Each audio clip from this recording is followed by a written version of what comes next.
Yes, good morning mga ka-SP, mga ka-power. So meron lang akong ipapakita sa inyo na tayo ay dapat natututo sa pagme-maintain ng ating mga sasakyan.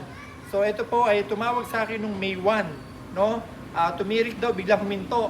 Okay, medyo alam ko na agad ang problema. Sige po, papunta ako ng tao dyan, magdadala ng battery. Malamang yan, diskargado ang battery nyo dahil hindi gumagana ang alternator. So yun, tumama nga ang aking analysis by phone. So, nandito na siya. Tignan nyo nangyari. Pakita lang natin bakit nasira ang alternator niyan hanggang humantong sa hindi kumakarga sa battery. So, madedrain po ang battery natin kapag ginagamit pa natin ang unit ng hindi kumakarga ang ating alternator. O ngayon, bakit nasira ang alternator? Tignan po natin yung power steering fluid niya sa Richard. Ito kayo, pakita nga natin. Yan. So, nasira po yung power steering hose niya.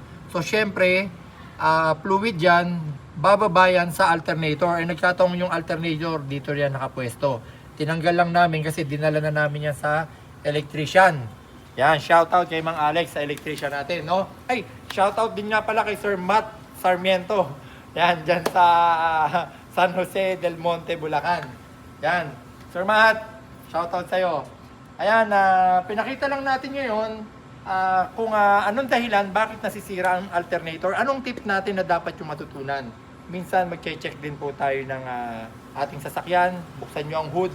Silipin nyo pag may mga nangingitata ng ganyang langis, may mga leak, baka po makadamay.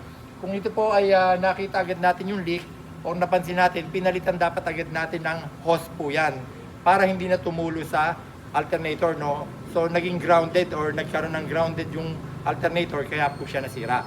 Okay, so sana natututo kayo at kung may problema yung mga sasakyan, ang Majesty Driving School, meron po tayong auto repair shop din na Powerlag Auto Shop. Sige po, maraming salamat.